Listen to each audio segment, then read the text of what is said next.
Hello students, या लेक्चरपासून आपण नवीन topic सुरू करणार आहे, थर्मोडायनामिक्स. कोणता? थर्मोडायनामिक्स.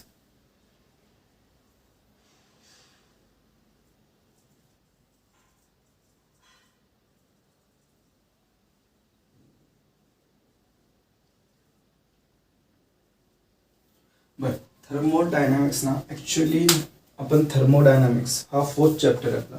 कोणता नंबरचा चॅप्टर आहे? 4th नंबरचा चॅप्टर आहे आपल्या सिलेबसमध्ये. बट आपण थर्मोडायनामिक्स शिकताना अराउंड 70% पार्ट, किती 60 to 70% part of kinetic theory of gases हा जो 3rd नंबरला आहे ह्याचा अभ्यास करणार आहे. समजलं? आय होप तुम्हाला हे समजतंय. अराउंड 60 to 70% पार्ट आपण कायनेटिक थेरी ऑफ गॅसेसचा ह्याच्यातच कव्हर करणार आहे. कसं होतंय, आपला जो सिलेबस आहे ना थोडासा ह्या 2 टॉपिकसाठी ना असं मला वाटतं, दिस इज माय पर्सनल ओपिनियन, की थोडासा चुकलेला आहे. ओके, ॲक्च्युली एक तर पहिला थर्मोडायनामिक्स घ्यायला पाहिजे होतं, मग नंतरनं कायनेटिक थेरी ऑफ गॅसेस घ्यायला पाहिजे होतं. जर तुम्ही CBSEचं बघितला त्याच्यातही हाच पॅटर्न आहे. सेकंड गोष्ट, बऱ्याच ज्या कन्सेप्ट आहेत थर्मोडायनामिक्समध्ये नीट समजून होतात. ओके, नीट कळतात आपल्याला हा चॅप्टर चालू असताना. कायनेटिक थेरी ऑफ गॅसेसमध्ये कळत नाहीत का? कारण आता त्याच्यात मेयर्स रिलेशन काढणं आहे और बाकी गोष्टी काढण्या आहे. त्याला आपल्याला काय करायला लागतात, फर्स्ट लॉ ऑफ थर्मोडायनामिक्स शिकायला लागतो. कारण फर्स्ट लॉ ऑफ थर्मोडायनामिक्स तुमचा 4th चॅप्टरमध्ये आहे आणि तुम्ही शिकता ते 3rd चॅप्टरमध्ये तुम्हाला त्याचा यूज करायचा. मग फायदा काय? समजलं ना? आता असं ज्या गोष्टी आहेत ना त्या आपण काय करूया की बऱ्याच गोष्टी आपण काय करूया इथंच ह्याच्यामध्ये शिकून घेऊया आणि मग कायनेटिक थेरी ऑफ गॅसेसचं पण शिकून घेऊया. तर शिकत असताना आपलं सगळं मिक्स चालणार आहे. ओके, पॉईंट्स नोट डाऊन करत जावा आणि तुम्हाला समजत जाईल. टेन्शन नका घेऊ, हा टॉपिक कुठला आहे, हा टॉपिक कुठला आहे, ह्याचा टेन्शन नका घेऊ.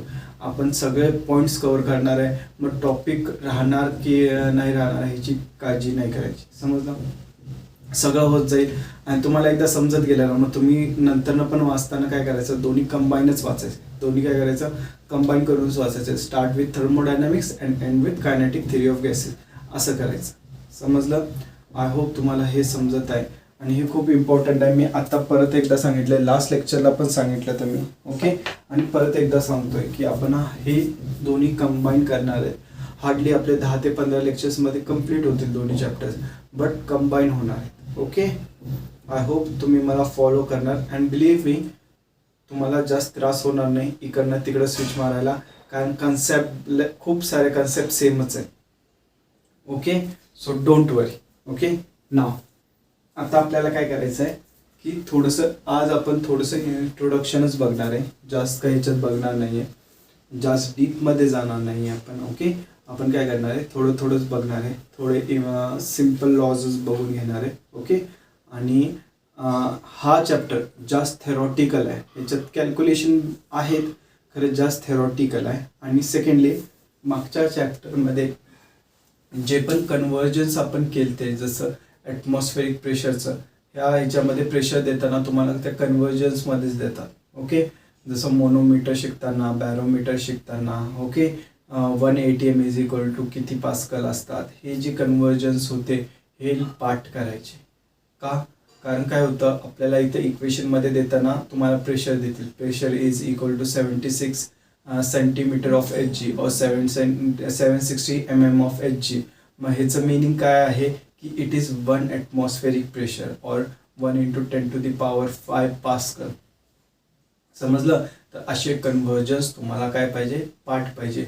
तर लास्ट लेक्चरचे जे कन्व्हर्जन्स आहेत ते नीट पाठ करायचे आजच्या लेक्चरमध्ये. आज आपण प्रॉब्लेम्स घेत नाही आहे, कारण नेक्स्ट टाईमपासून आपल्याकडे प्रॉब्लेम्स येतील तेव्हा तुम्हाला कन्व्हर्जन्स पाठ पाहिजे. लास्ट इयर ज्या पोरांना मी शिकवत होतो, ॲक्च्युली मी मध्येच जॉईन झालो होतो, तर काय झालं तर लास्ट इयरला की कायनेटिक थेरी ऑफ गॅसेस नाही, फ्लुइड मेकॅनिक्स कोणीतरी शिकवला होता आणि मग त्यांना मी जेव्हा कायनेटिक थेरी ऑफ गॅसेस आणि थर्मोडायनामिक्स शिकवायला गेलो तेव्हा त्यांना हे कन्व्हर्जन्स येत नव्हते आणि त्यामुळे प्रॉब्लेम सॉल्व्ह होत नव्हते. आता मग असे प्रॉब्लेम्स तुम्ही फेस नाही करू म्हणून मी तुम्हाला हे आधीच सांगून देतोय. ओके, कन्व्हर्जन्स पाठ करायचे. आणि secondly thermal properties of matter हा चॅप्टर आपण ऑनलाईन घेतला आहे 11th चा, बरोबर. त्यामधले पण पॉईंट सगळे बघून यायचे, कारण त्याच्यामधलेच इथं लागणार आहे. जसं CP, CV आपण केलं तर बरोबर. CP, CV मी आता डेफिनेशन सांगत नाही आहे CP आणि CV ची, आपण नेक्स्ट लेक्चरमधून करूया. बट हे केलते, हे तुम्ही बघा. CP काय असतं, CV काय असतं, ओके. हे बघायचं. मी आता का सांगत नाही की जाऊन तुम्ही शोधा, तेव्हाच तुम्हाला कळेल ते नेमकं काय आहे, ओके. स्पेसिफिक हिट म्हणतो आपण त्याला, ओके. CV काय असतं आणि CP काय असतं ते तुम्हाला माहिती पाहिजे, ओके. त्याचा फॉर्म्युला माहिती पाहिजे, कारण तोच फॉर्म्युला आता आपण यूज करणार आहे, ओके. तर आज जनरली आपलं थेरॉटिकल जास्त असणार आहे. थेरी नीट समजून घ्या, कारण ह्याच्या पुढे जास्त थेरी नाही आहे. आणि ग्राफ नीट समजून घ्यायची. ह्या लेसनमध्ये आपल्याला ग्राफ लई इम्पॉर्टंट आहे. ग्राफ खूप इम्पॉर्टंट आहे, समजलं. चलो लेट स्टार्ट. आता थर्मोडायनामिक्स. आता जर मी ह्या वर्डला ब्रेक केलं, ओके. बट आता हे जे फ्लुइड मेकॅनिक्स, थर्मोडायनामिक्स आणि कायनेटिक थेरी ऑफ गॅसेस, हे जे चॅप्टर्स आहेत ना, हे फ्लुइड रिलेटेड आहेत. कशा रिलेटेड आहेत? Fluid related. त्यामध्ये जो मेकॅनिकल प्रॉपर्टीज ऑफ फ्लुइड आहे, हा जास्त लिक्विडच्या सांगतो, लिक्विडच्या गोष्टी सांगतो जास्त. जसं सरफेस टेन्शन झालं, बर्नॉलिस प्रिन्सिपल झालं, हे कसं लिक्विडच्या ह्याचं होतं, ओके. हाईट आपण बघितलं, ड्रॅग होतो, ओके. ड्रॅग प्रोड्यूस होतो, बरोबर. तर ह्या ज्या रेनॉल्ड्स नंबर असतो, ह्या ज्या गोष्टी होत्या ना, ह्या जास्ती करून कशा होत्या? लिक्विडच्या होत्या. कशाच्या होत्या? लिक्विडच्या. Thermodynamics and kinetic theory of gases हे जास्त करून कशाला ॲप्लिकेबल होतं? गॅशियसला ॲप्लिकेबल होतं. कशाला ॲप्लिकेबल होतं? गॅशियसला. ॲक्च्युली सगळे थेरीज आहेत हे इक्वली बसतात लिक्विडला, बट आपण ह्याचा यूज करतो गॅशियसमध्ये जास्त. कशामध्ये? गॅशियसमध्ये जास्त. लिक्विडमध्ये जास्त यूज करत नाही. जसं मेकॅनिकल प्रॉपर्टीचे ज्या थेरीज आहेत ते इक्वली गॅशियसला पण चालतात, बट आपण त्याचा यूज करतो लिक्विडला जास्त. तसंच ह्याच्यामध्ये वेगळं आहे, ओके.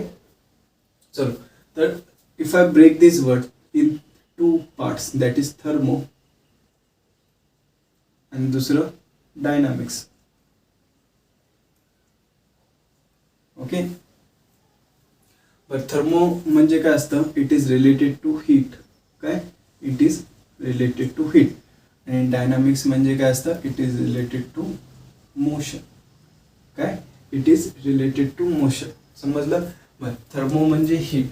ह्याचं मिनिंग काय? थर्मो म्हणजे काय असतं? Heat energy. काय असते? Heat. Heat is a form of energy, बरोबर. Heat energy, okay. आणि मोशन म्हणजे काय असणार? फ्लो. मोशन म्हणजे काय असणार? आपलं फ्लो. समजला? म्हणजे काय? ह्याच्यात आपण काय करतो? जी हीट एनर्जी ट्रान्सफॉर्म होते from one part two another, okay, और वन सबस्टन्स टू अनदर, ह्याचा जो स्टडी असतो, जो फ्लो असतो, जो फ्लोईंग मोशन असतं, ओके, त्याला आपण काय म्हणतो? टोटल थर्मोडायनामिक्स म्हणतो. काय म्हणतो? थर्मोडायनामिक्स. ह्या जो हीट फ्लोचा जो स्टडी असणार आहे त्याला आपण काय म्हणणार आहे? थर्मोडायनामिक्स. समजलं? बरं. मला सांगा, मेकॅनिकल इक्विलिब्रियम काय असतं?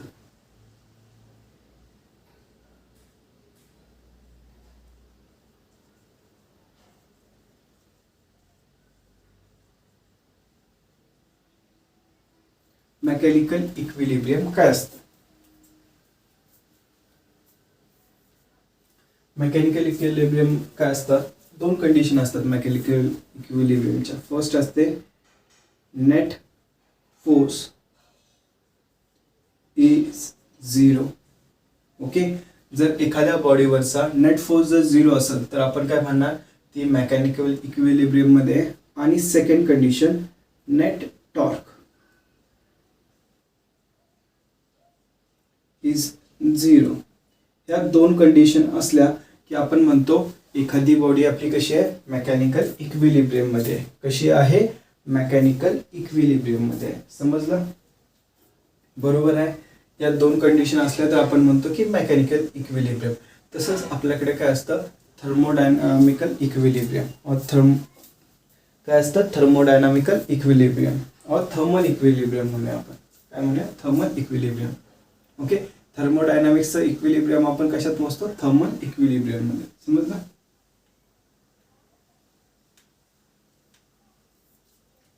काय म्हणणार? Thermal equilibrium.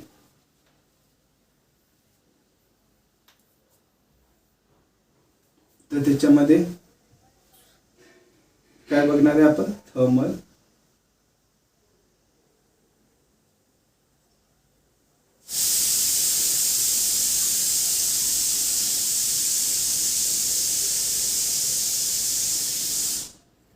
समजलं? काय बघणार आहे? Thermal equilibrium. ह्याच्यामध्ये आपण क्वांटिटीज कोणकोणत्या बघणार आहे बघा. प्रेशर, व्हॉल्यूम, ओके, त्याच्यानंतर टेम्परेचर, मास, ओके, आणि नंबर ऑफ मोल्स. ह्या क्वांटिटी बघणार आहे. काय? Pressure, temperature, volume, mass and number of moles. Okay. P stand for pressure.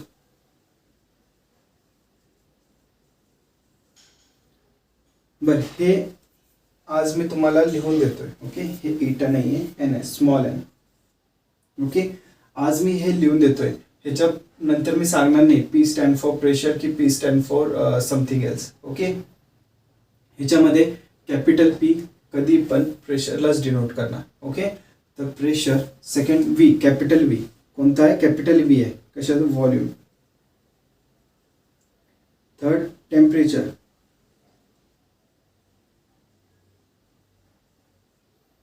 Fourth मास.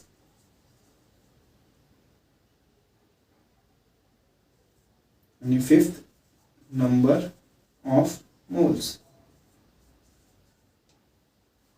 काय होणार? फोर्थ आहे की फिफ्थ? हां, फिफ्थ नंबर ऑफ मोल्स. काय असणार? Number of moles. जेव्हा ह्या क्वांटिटी कॉन्स्टंट होतात, काय होतात? जेव्हा ह्या क्वांटिटी, ह्या 5 क्वांटिटीज कॉन्स्टंट होतील, Wien these quantities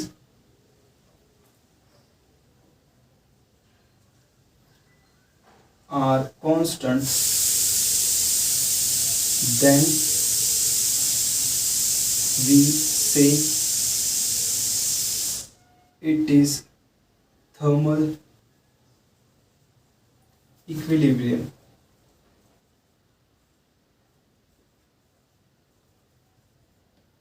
Okay, then we say it is thermal equilibrium. समजलं? काही प्रॉब्लेम ह्याच्यात? Okay, then we say it is thermal equilibrium. कोणकोणत्या quantities? Pressure, volume, temperature, mass and number of moles. ह्या quantities जेव्हा constant होतात तेव्हा काय होतं? आपण म्हणतो की ती जी प्रोसेस आहे और त्या सिस्टम ती काय आहे? थर्मल इक्विलिब्रियम मध्ये. काय आहे? Thermal equilibrium.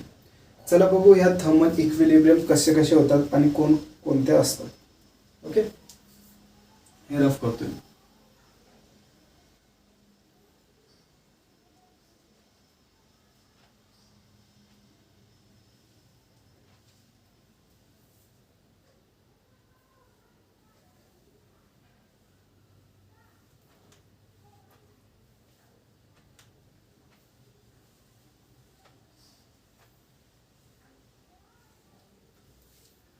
बर, चला.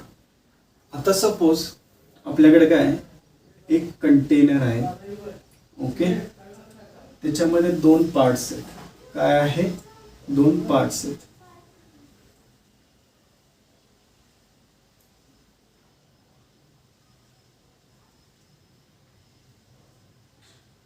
आणि हे जे 2 पार्ट्स आहेत हे काय? इन्सुलेटेड मटेरियलनं काय केलंय? पॅक केलेले. काय केलेले? सेपरेटेड आहेत आणि पॅक्ड आहेत. समजलं? सेपरेटेड आहेत आणि पॅक्ड आहेत. इन्सुलेटेड म्हणजे ज्याच्यामधून आपल्याला हीट ट्रान्सफर होणार नाही. और व्हॅक्यूम पण म्हणू शकता. इथं काय असणार? व्हॅक्यूम असणार. का? व्हॅक्यूम हीट ट्रान्सफरसाठी आपल्याला काय लागतं? जनरली मीडियम लागतं. काय लागतं? मीडियम लागतं. हीट ट्रान्सफर कशात होते? मीडियम थ्रू होते. जर मी इथं व्हॅक्यूम केलं तर काय होतं? हीट ट्रान्सफर होत नाही. आणि ह्याच्यामध्ये काय आहे? सपोज इथं ए नावाची गॅस आहे, इथं बी नावाची गॅस आहे. ह्याचं टेम्परेचर, ह्याचं प्रेशर असणार टी ए, व्हॉल्यूम असणार व्ही ए, टेम्परेचर असणार टी ए, मास असणार एम ए आणि नंबर ऑफ मोल्स असणार एन ए. समजलं? तर इथं बी गॅस आहे, ह्याचं प्रेशर असणार पी बी, व्हॉल्यूम असणार व्ही बी, टेम्परेचर असणार टी बी आणि मास असणार M B, number of moles असणार एन बी. समजलं? बरं, ही जी वॉल आहे ही कशी आहे, इन्सुलेटेड. कशी आहे, इन्सुलेटेड. ह्याला आपण फिजिक्स मध्ये अजून एका नावानं म्हणतो ॲडियाबॅटिक. Adiabatic wall. ॲडियाबॅटिक म्हणजे काय असतं, there is no exchange of heat. काय असतं, ॲडियाबॅटिक म्हणजे there is no exchange or transfer of heat. काय, there is no exchange or transfer of heat. समजलं. आता बघा, मला सांगा, हे जे सिस्टीम आहे ही थर्मल इक्विलिब्रियम मध्ये आहे का नाही. काय, थर्मल इक्विलिब्रियम मध्ये आहे की नाही, सांगा मला जरा.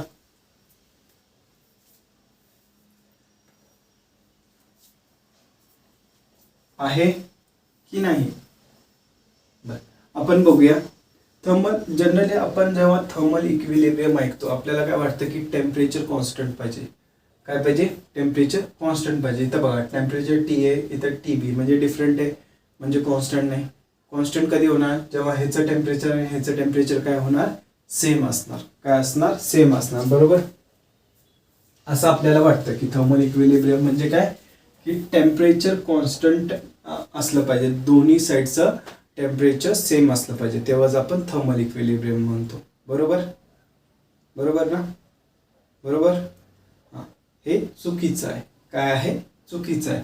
ॲक्च्युली थर्मल इक्विलिब्रियम म्हणजे काय असतं की after infinity amount of time आपलं जे टेम्परेचर आहे, ओके, ते कॉन्स्टंट राहतंय. काय, after infinite amount of time. Infinite amount of time म्हणजे असं नाही की तुम्ही पैदा होऊन मरून त्याच्यानंतर पण टेम्परेचर कॉन्स्टंट, असं नाही.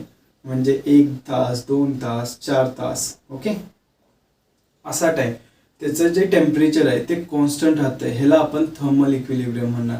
त्याचं जे प्रेशर आहे, आत्ताच आपण डेफिनेशन बघितली थर्मल इक्विलिब्रियमची, काय होती, त्याच्यामध्ये pressure, volume, mass, temperature, number of moles, ह्या सगळ्या गोष्टी कॉन्स्टंट असतात. बरोबर. आता मला सांगा, ह्या सिस्टीमचं प्रेशर चेंज झालंय, व्हॉल्यूम चेंज झालंय, टेम्परेचर चेंज झालंय, मास चेंज झालंय, नंबर ऑफ मोल्स चेंज झाल्यात, नाही झाले ना. बरोबर. म्हणजे काय आहे, for infinite, after infinite amount of time this system have not changed. काय, this system have not changed. बरोबर. Similarly the system B, where the pressure is PB, volume is VB, temperature is TB, mass is MB, and number of moles is NB. Here also the quantities, okay, the thermal equilibrium quantities have not changed over a period of time. बरोबर. काय, have not changed over a period of time. Therefore, this quantity, can we say it that it is in thermal equilibrium? These both systems, system A and system B, are in thermal equilibrium. बरोबर. काय आहेत, they are in thermal equilibrium. Okay. का, कारण त्यांच्या कोणत्याही quantities change झालेल्या नाहीत.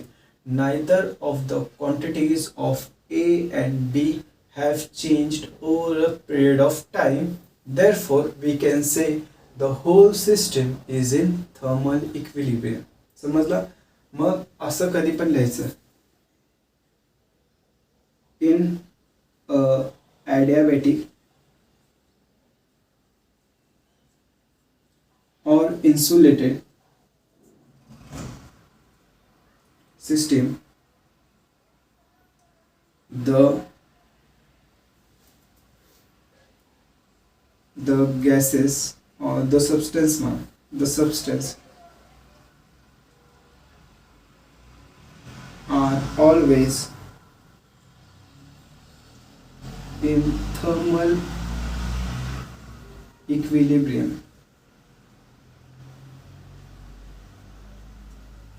काय असतात, are always in thermal equilibrium. I hope तुम्हाला हे समजलं असणार. ओके. काही प्रॉब्लेम. तर हे वन ऑफ द थर्मल इक्विलिब्रियमचं एक्झाम्पल आहे. ओके. जनरली पोरं काय करतात, टेम्परेचर टी आहे, टेम्परेचर टी बी डिफरंट आहे, थर्मल इक्विलिब्रियम मध्ये नाही. Direct answer. आणि इथंच तुम्ही गणता. ओके. तर म्हणून हे एक्झाम्पल घेतले मी. समजलं. आता तुमचे कन्सेप्ट क्लिअर झाले असतील. नुसतं टेम्परेचर नाही बघायचं, आपल्याला सगळ्या क्वांटिटीज बघायला लागतात. बट जनरली काय होतं की टेम्परेचर आणि प्रेशर आणि व्हॉल्यूम ह्या 3 क्वांटिटीजवर आपलं काम चालतं. मास आणि नंबर ऑफ मोल्सवर जास्त आपल्याला भर द्यायला लागत नाही, तुमच्या सिलेबसमध्ये पण नाही आहे ते. बट आपण जसं जसं एक्झाम्पल करत जाऊ तसं तसं तुम्हाला समजत जाईल. समजलं? जसं जसं आपलं थिअरी पुढं वाटत जाईल तसं तसं तुम्हाला समजत जाईल. टेन्शन नका. आय होप तुम्हाला हे समजलं असतं.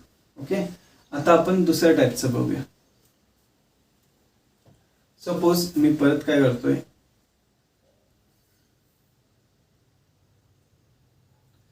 ड्रॉइंग खराब आहे तुम्हाला माहिती आहे, बरोबर. सो ॲडजस्ट करा. परत मी 2 सिस्टीम बनवतोय.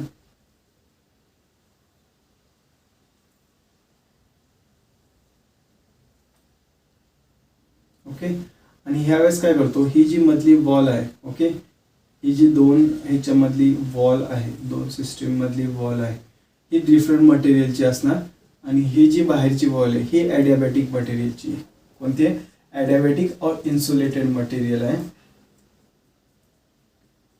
ओके, और इन्सुलेटेड मटेरियल आहे. आणि ही जी आहे ही दुसऱ्या मटेरियलची. ओके, हे कंडक्टिंग मटेरियल आहे. कसलं आहे? Conducting material.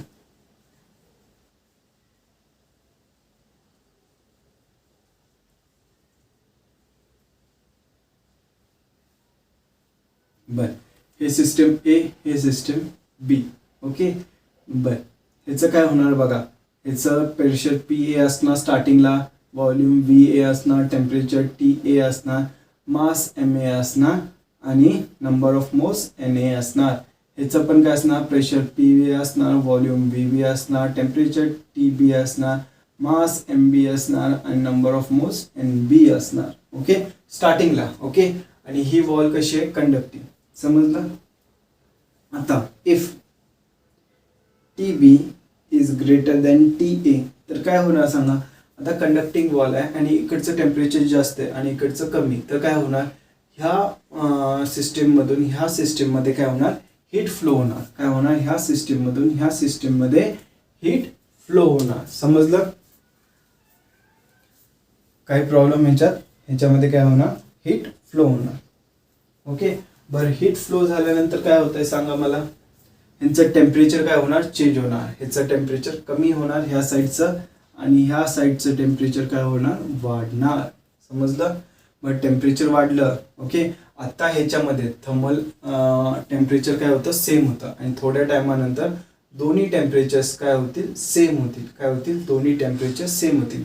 बट त्यांचं प्रेशर जे असणार आहे ते सेम असणार आहे. ओके, व्हॉल्यूम सेम असणार आहे, मास सेम असणार आहे, नंबर ऑफ मोल्स सेम असणार आहे. फक्त त्यांचं टेम्परेचर काय होणार? चेंज होणार. काय होणार? चेंज होणार. समजलं? तर अशा टाईपची जी सिस्टीम असते, तर जेव्हा टेम्परेचर सेम होतं तेव्हाच आपण काय म्हणतो? They are in thermal equilibrium. समजलं? They are in thermal equilibrium. कळतंय? चल रफ करू हे. ओके, बर, ह्याला कधी कधी आपण डाय थर्मल वॉल पण म्हणतो. काय म्हणतो? डाय थर्मल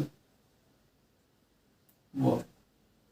ही जी कंडक्टिंग वॉल आहे ना ह्याला आपण कधी कधी डाय थर्मल वॉल असं म्हणतो. समजलं?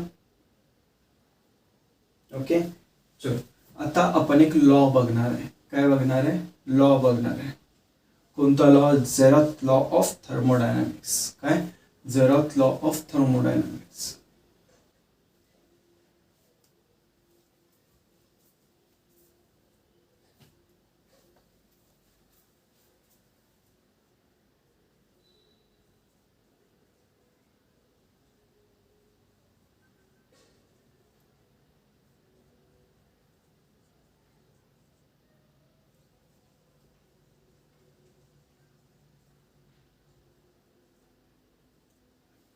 मग झेरॉथ लॉ ऑफ थर्मोडायनामिक्स मी तुम्हाला एक्सप्लेन करतो. सगळा थेरॉटिकल आहे, ह्याच्यात एकही इक्वेशन नाही. खरं लॉ इम्पॉर्टंट आहे आपल्याला. ओके, तर मी तुम्हाला हा एक्सप्लेन करतो. ह्याचं जे डिस्क्रिप्टिव्ह आहे, ओके, मी तुम्हाला थोडंसं शॉर्टमध्ये करणार आहे कारण ह्याच्यात सम्स वगैरे काय नाही. तुम्ही काय करायचं? टेक्स्टबुकमधून ह्याचं सगळं वाचून घ्यायचं. नेमकं ह्याला काय म्हणायचं आहे, काय नाही म्हणायचं. समजलं? मी एक शॉर्टमध्ये तुम्हाला एक्सप्लेन करतो. समजलं?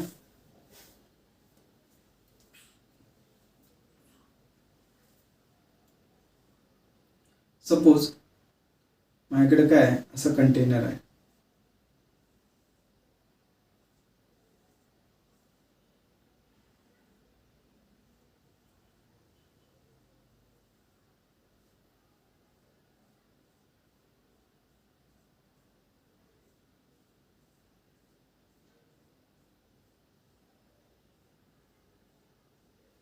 ओके, हे कंटेनर आहे ए, हे कंटेनर आहे बी.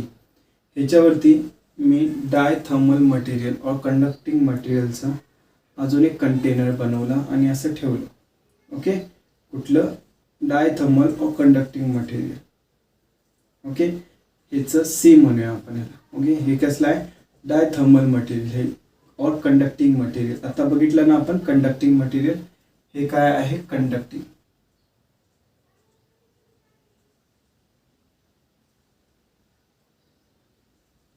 Conducting material. समजलं? आणि हे कोणतं आहे? ॲडियाबॅटिक और नॉन कंडक्टिंग.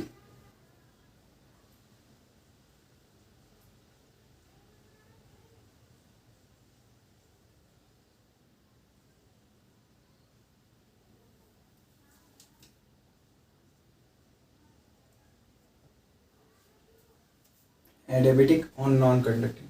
आता इथं जे मटेरियल आहे ह्याचं प्रेशर PA आहे, व्हॉल्यूम VA आहे, टेम्परेचर TA आहे, मास MA आहे आणि नंबर ऑफ मोल्स NA आहे. इथं प्रेशर PB आहे, बरोबर. व्हॉल्यूम VB आहे, टेम्परेचर TB आहे. Starting at starting. ओके, त्यानंतर मास MB आहे आणि नंबर ऑफ मोल्स NB आहेत. ओके, बरं. इथं जे आहे इथं प्रेशर PC आहे.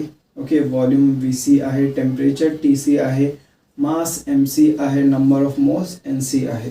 समजलं? काही प्रॉब्लेम? बरं. आता काय होतंय? ड्यू टू हे कंडक्शन आहे, ह्याचं जे टेम्परेचर डिफरन्स असणार, सपोज हे मोठं असलं हे छोटं आहे और हे मोठं असलं हे छोटं आहे, ह्याच्यामुळे काय होणार? ह्या दोघांमध्ये काय होणार? हीट ट्रान्सफर होणार. ओके, काय होणार? हीट ट्रान्सफर होणार. आणि हे कसे येतील? थर्मल इक्विलिब्रियममध्ये येतील. दॅट इज TA और A अँड C काय होतील? थर्मल इक्विलिब्रियममध्ये असतील.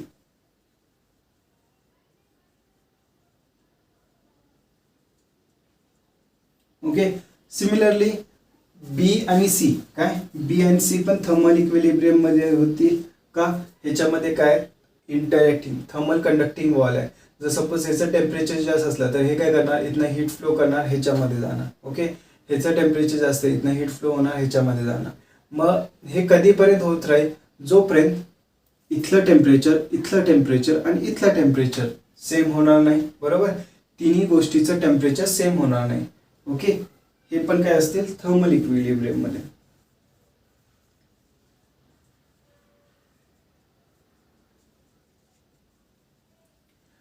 ओके, म्हणजे ह्याच्यामध्ये काय होत राहील? हीट फ्लो होत राहील. सपोज हे कमी आहे, हे जास्त आहे, ह्याच्यामधून ह्याच्यामध्ये हीट फ्लो होईल, ह्याच्यामधून ह्याच्यामध्ये हीट फ्लो होईल.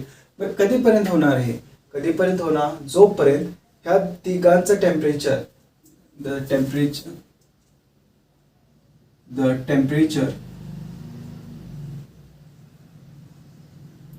Of system A, B and C is same. काय? Is same. तोपर्यंत हे काय होणार? हीट फ्लो होत राहणार. काय होणार? हीट फ्लो होत राहणार. ओके, समजलं आहे ना? काय प्रॉब्लेम? ओके, काय होणार? हीट फ्लो होत राहणार. पण जर तुम्ही बघितला A आणि B मध्ये डायरेक्ट हीट फ्लो नाही झाली, ती कशी झाली? With the help of C झालेली. काय झाले? With the help of C झालेली. मग मी असं म्हणू शकतो की जर A आणि C थर्मल इक्विलिब्रियममध्ये, B आणि C थर्मल इक्विलिब्रियममध्ये, तर आपले A अँड C हे दोन्ही पण थर्मल इक्विलिब्रियममध्ये असतील. A अँड C नाही, ए अँड बी हे दोन्ही पण एक दुसऱ्याच्या ह्याच्यामध्ये, जर तुम्ही आता ही जर वॉल काढली, ओके, ही जर वॉल काढली आणि इथं तुम्ही काय केला, एक कंडक्टिंग वॉल ठेवली, तर याच्यामध्ये हीट फ्लो होईल? आता नाही होणार. का? ह्या दोघांचं टेम्परेचर काय झालंय? सेम झालेलं आहे. सेम झालं म्हणजे काय? सेम झालं म्हणजे काय? इथं ए अँड बी काय झालं? थर्मल इक्विलिब्रियम मध्ये पोहोचलेले आहे. कशामध्ये? थर्मल इक्विलिब्रियम मध्ये. म्हणून आपण काय म्हणू शकतो? A and B are also in thermal equilibrium.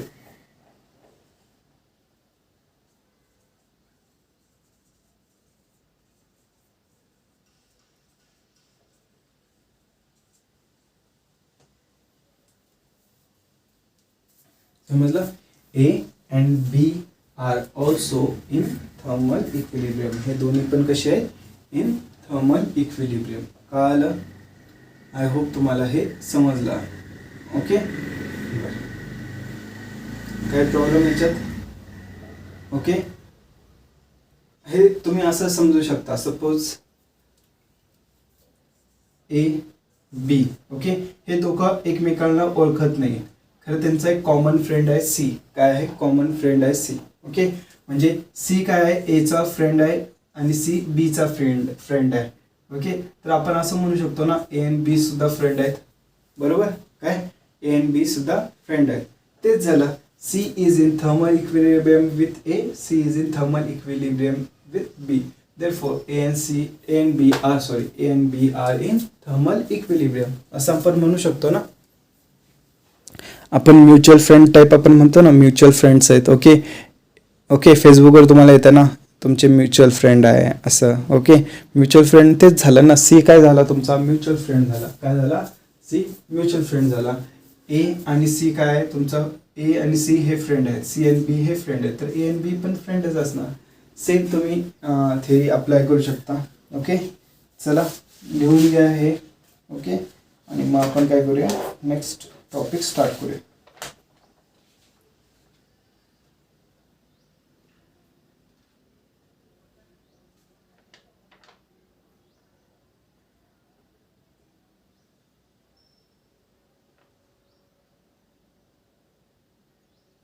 Rough करो. ओके,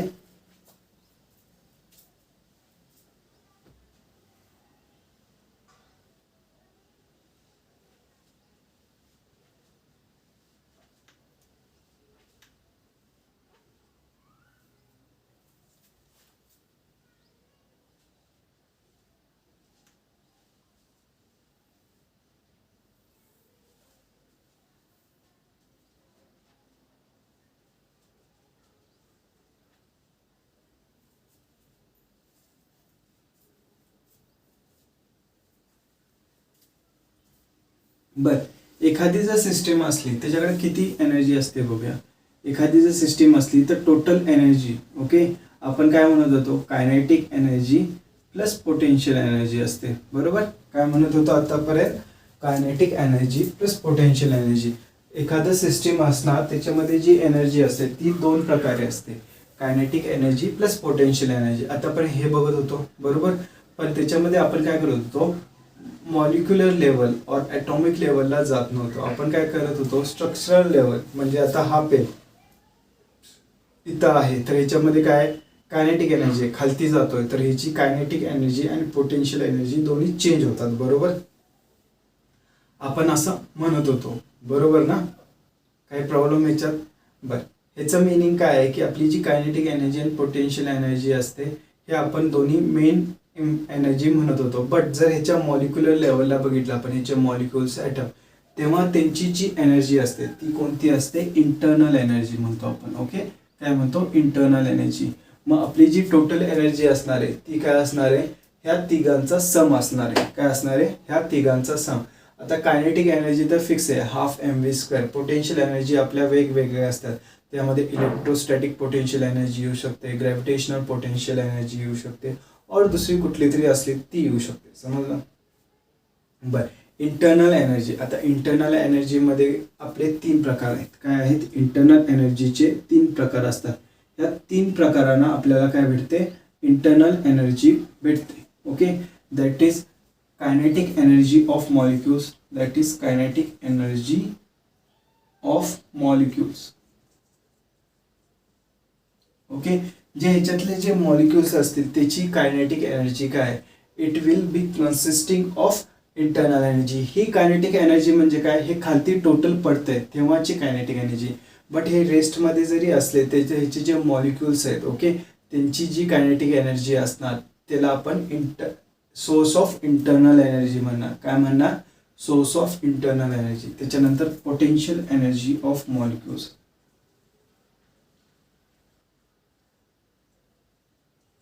आणि त्याच्यानंतर असणार व्हायब्रेशनल.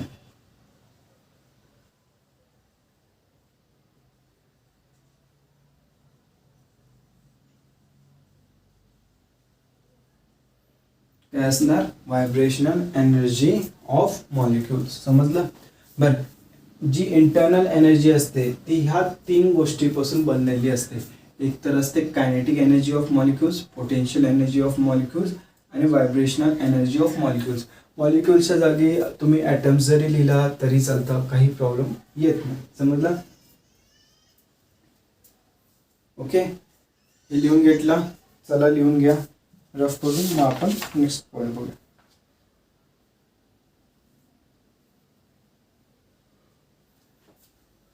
बरं, आता जे आपण ॲक्च्युली इंटरनल एनर्जी आपल्याला बघायचं आहे. काय बघायचं आहे, इंटरनल एनर्जी बघायची. ओके, बरं, ह्याच्यामध्ये आपण इंटरनल एनर्जीचा सिम्बॉल असणार आहे. ओके, तो यू असणार आहे. काय, थर्मोडायनामिक्समध्ये जिथं जिथं यू लिहिलेलं असणार तिथं तिथं आपण काय म्हणणार आहे, इट इज इंटरनल एनर्जी. काय म्हणणार आहे, it is internal energy. Okay, बरं, ही इंटरनल एनर्जी कशी काढायची आपण हे बघून घ्या.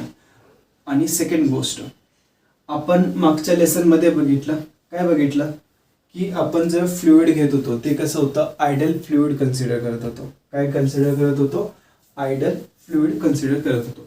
तर इथं आपण काय बघणार आहे, कन्सिडर काय करणार आहे, आयडल गॅस कन्सिडर करणार आहे. काय करणार आहे, आयडल गॅस कन्सिडर करणार आहे.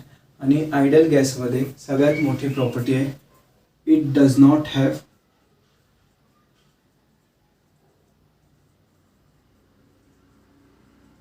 Potential energy.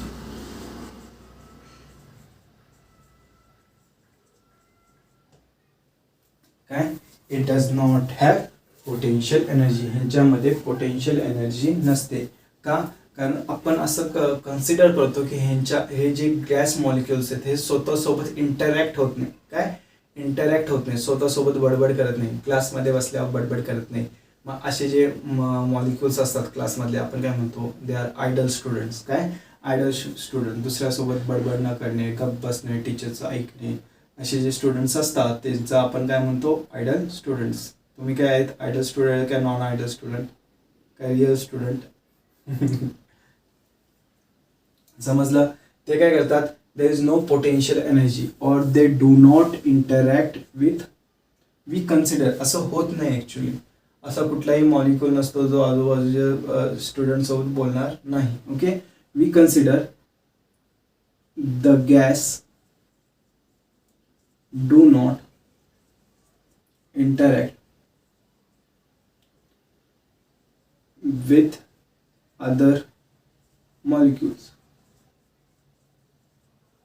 Okay, the gas do not interact with other molecules. Okay, मग ह्याचं आपण असं पण म्हणू शकतो, द टोटल एनर्जी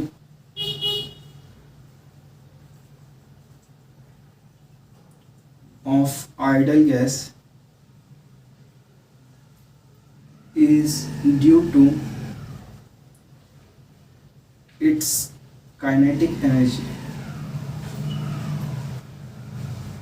कशामुळे असते, it is due to its kinetic energy. आता तुम्ही म्हणा सर इंटरनल एनर्जी जी असते त्याच्यामध्ये व्हायब्रेशनल एनर्जी पण असते. चला, पोटेन्शियल एनर्जी नाही आहे, ठीक आहे, तर व्हायब्रेशनल एनर्जी काय, व्हायब्रेशनल एनर्जी कधी प्रोड्यूस होते, तुम्ही हाय टेम्परेचरला जाता तेव्हा व्हायब्रेशनल एनर्जी प्रोड्यूस होते. ओके, ती पण फॉर्म होऊ शकते. खरं जर नॉर्मल टेम्परेचरला व्हायब्रेशनल एनर्जी प्रोड्यूस होत नाही. तर व्हायब्रेशनल एनर्जी काय असते तुम्हाला सांगतो. सपोज हे मॉलिक्यूल आहे, यांच्या दोघांमध्ये बॉन्ड असतो, बरोबर. हा इलॅस्टिक बॉन्ड असतो. कसा असतो? Elastic bond. इलॅस्टिक म्हणजे रबर. रबर कसं मागं पुढं होऊ शकतं, बट हे इलॅस्टिक बॉन्ड कधी वर्क होतो? At high temperature. At high temperature हे जे मॉलिक्युल्स आहेत हे असे व्हायब्रेट होतात, मागं पुढं मागं पुढं मागं पुढं मागं पुढं असे व्हायब्रेट होतात. कधी? हाय टेम्परेचरला. लो टेम्परेचर और नॉर्मल टेम्परेचरला व्हायब्रेट होत नाही. समजलं? तर व्हायब्रेशनल एनर्जी पण जवळपास नसते मॉलिक्युलमध्ये. तर आयडल गॅसमध्ये जी टोटल एनर्जी असते ती कसली असते? फक्त कायनेटिक एनर्जी असते. आणि अजून एक गोष्ट, अ रिअल गॅस, हे पॉईंट लक्षात ठेवायचा, हा खूप इम्पॉर्टंट आहे. ओके, हे थेरीमध्ये खूप विचारलं. A real gas behaves as idle gas at high temperature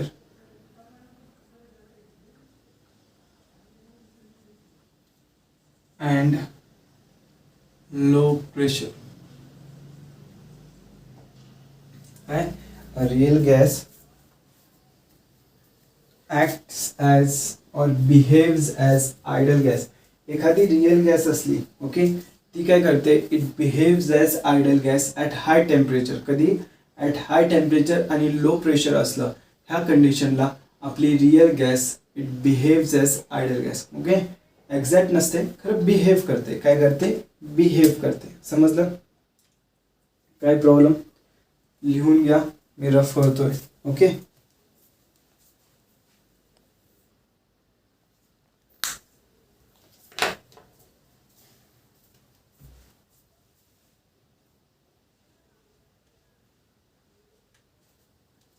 हे खूप इम्पॉर्टंट पॉईंट आहे. हा लर्न झाला पाहिजे. हे बाकीचे पॉईंट लर्न नाही झाले तरी चालतात, कारण हा पॉईंट लर्न झाला पाहिजे. हा बऱ्याच वेळेस विचारतात. ओके,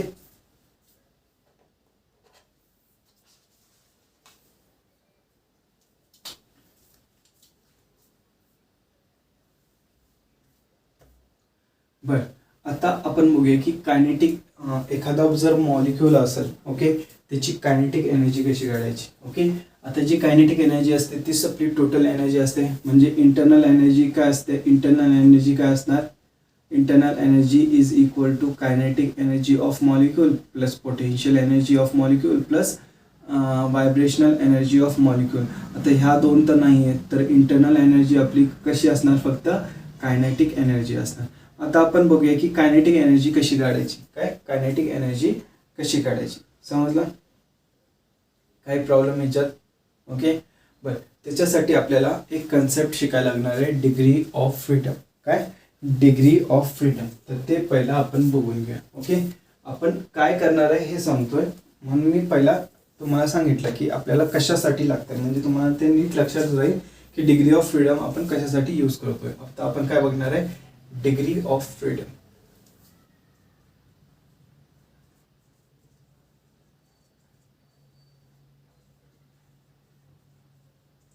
बरं, हा जो पार्ट आहे ना डिग्री ऑफ फ्रीडमचा, हा तुमचा कायनेटिक थिअरी ऑफ गॅसेसमध्ये आहे. कशामध्ये आहे? Kinetic theory of gases. Ideal गॅसचं पण जेवढं पण डिस्क्रिप्शन आहे ते तुम्हाला कायनेटिक थिअरी ऑफ गॅसेसमध्ये भेटणार. समजलं? कशामध्ये भेटणार? Kinetic theory of gases. आता पण आपण हे जे बघतोय डिग्री ऑफ फ्रीडम, हे तुमच्या सिलेबसमध्ये कायनेटिक थिअरी ऑफ गॅसेसमध्ये भेटणार. तुमचे जे पुस्तक आहे एचएससीचं त्याच्यात कायनेटिक थिअरी ऑफ गॅसेसमध्ये डिग्री ऑफ फ्रीडम हा पार्ट असणार. ओके, तर त्याच्यासाठी आपण 3 टाईपचे मॉलिक्यूल बघणार आहे. फर्स्ट आहे मोनो ॲटॉमिक मॉलिक्यूल.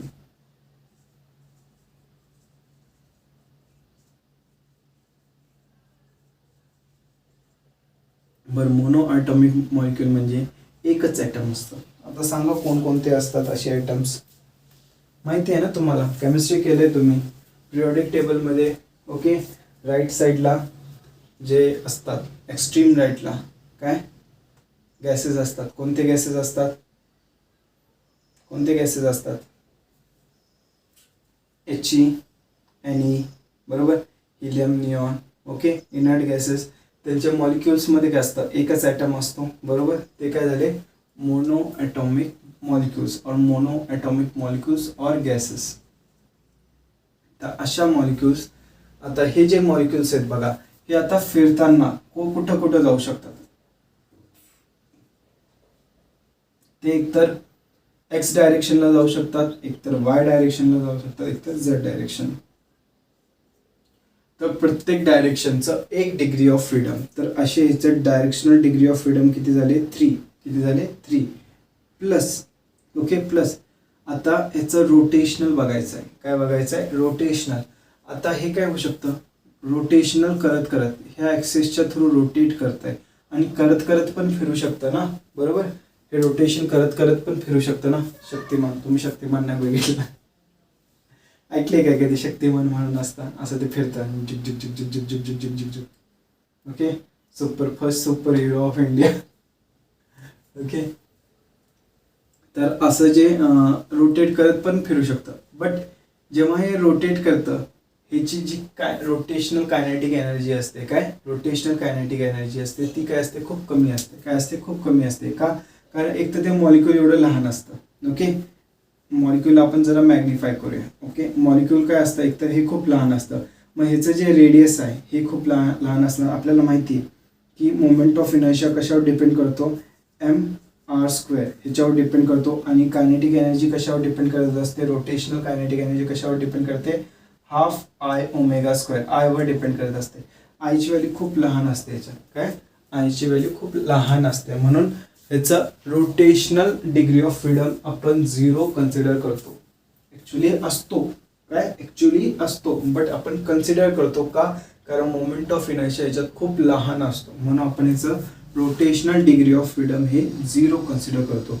तर ह्याचे मोनो ॲटॉमिक मॉलिक्यूलचे टोटल डिग्री ऑफ फ्रीडम त्याला आपण DOF अशा पद्धतीनं लिहितो आणि F असं लिहितो. ओके, हे किती असतात? 3 असतात. किती असतात? 3 असतात. समजलं? Degree of freedom of mono atomic molecule is 3. समजलं? किती असतं? इज 3. समजलं? चलो, आता आपण बघूया डायॲटॉमिक मॉलिक्यूल.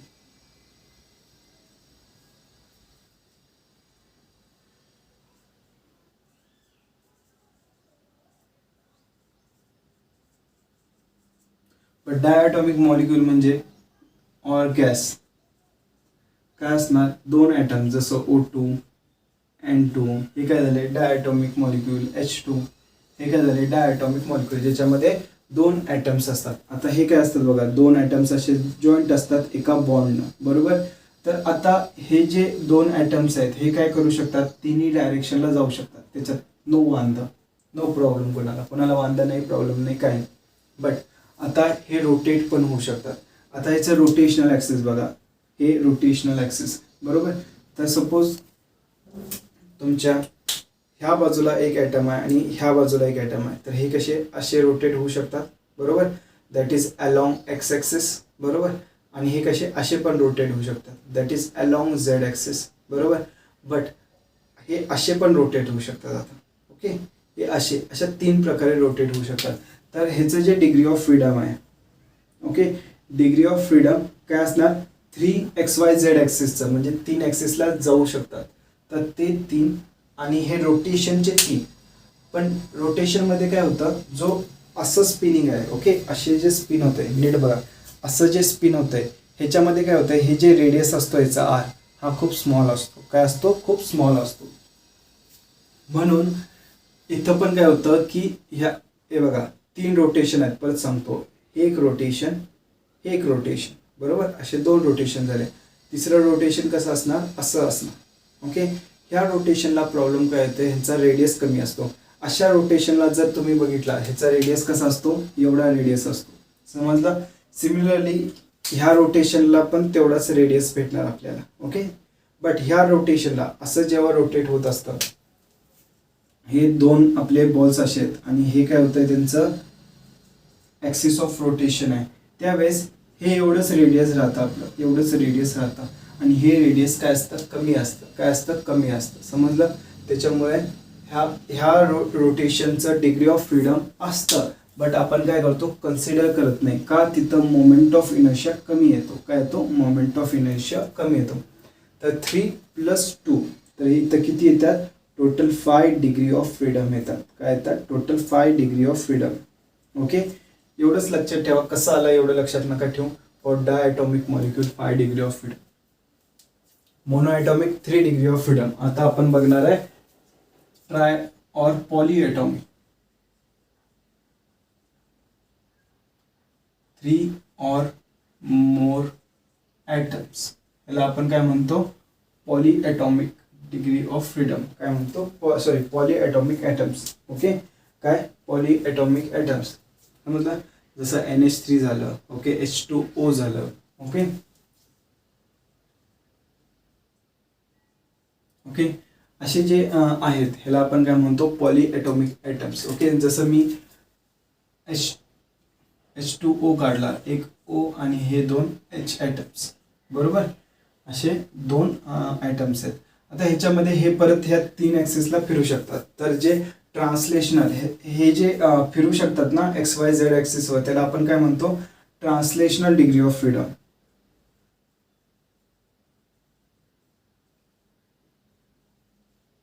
तर हे किती असतात? 3.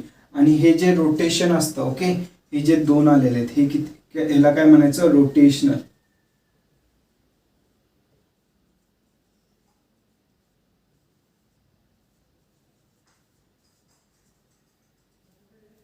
काय म्हणायचं? Rotational degree of freedom. तर ह्याच्यामध्ये ट्रान्सलेशन डिग्री ऑफ फ्रीडम किती असणार? 3च असणार. Okay, translation degree of freedom कोणाचा चेंज होत नाही. ओके, आता रोटेशनल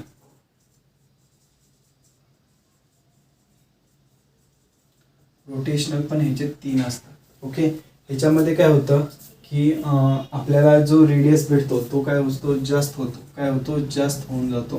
तर त्याच्यामुळे आपल्याला इथं रोटेशनल डिग्री ऑफ फ्रीडम पण जास्त भेटतात. तर total degree of freedom DOF किती असणार? इथं 3 + 3 = 6. Fची व्हॅल्यू किती असते? 6. एवढं लक्षात ठेवा. मोनोॲटॉमिकसाठी 3, डायॲटॉमिकसाठी 5 आणि पॉलीॲटॉमिक 3 पेक्षा जास्त ॲटॉमिकसाठी किती असतात? 6 डिग्री ऑफ फ्रीडम. एवढं लक्षात ठेवलं ना, मग बाकीचं आपण करून घेऊ. हे कसे आले, काय आले, ह्याच्यावर तुम्हाला भर नाही आहे, ह्याच्यावर प्रश्न विचारत नाही, कारण हे हाय लेवलचं सायन्स आहे. ओके, हे तुम्हाला आता विचारत नाही. हे तुम्हाला नंतर तुम्ही जेव्हा ग्रॅज्युएशन करणार त्यावेळेस तुम्हाला विचारलं. समजलं? बरं, ह्याच्यामध्ये एवढं लक्षात ठेवायचं की पॉलीॲटॉमिक मॉलिक्यूल जर एका लाईनमध्ये असतील, काय? पॉलीॲटॉमिक मॉलिक्यूल जर एका लाईनमध्ये असतील, हे बघा 4 आहेत एका लाईनमध्येच आहेत, बरोबर. तर अशा केसमध्ये इथले डिग्री ऑफ फ्रीडम, ओके, याला काय म्हणतात? Linear polyatomic molecule. ह्या केसमध्ये जेव्हा लिनियर पॉलीॲटॉमिक मॉलिक्यूल असतं तेव्हा DOF काय असतं? 5 असतं. एवढं एक लक्षात ठेवा. ओके, तेव्हा DOF काय असतं? Degree of freedom 5. हे जे पॉलीॲटॉमिक मॉलिक्यूल आहे हे काय होणार? आपलं डायॲटॉमिक मॉलिक्यूल सारखं ऍक्ट करतं. काय करतं? डायॲटॉमिक मॉलिक्यूल सारखं ऍक्ट करतं. का? कारण इथं काय होतं, जरी तुम्ही असे 4 तुमचे जर हे असले, इथनं जी ॲक्सेस पास होते आणि ह्याच्या अक्रॉस जर फिरत असेल तर हे तुमची R ची व्हॅल्यू आहे ती काय होते? कमी होते. काय होते? कमी होते. मग ह्याचा मोमेंट ऑफ इनर्शिया I हे काय होतो? कमी असतो. म्हणून हे जे डिग्री ऑफ फ्रीडम आहे हे आपण पकडत नाही. समजलं? काही प्रॉब्लेम ह्याच्यात? चला लिहून घ्या. ओके, आणि अजून एक गोष्ट, ॲट हाय टेम्परेचर, हे लिहून घेतल्यानंतर मी वरती लिहितोय ॲट हाय टेम्परेचर. ओके, जर क्वेश्चन मध्ये दिलं असेल ॲट हाय टेम्परेचर तर हे लिहायचं ॲट हाय टेम्परेचर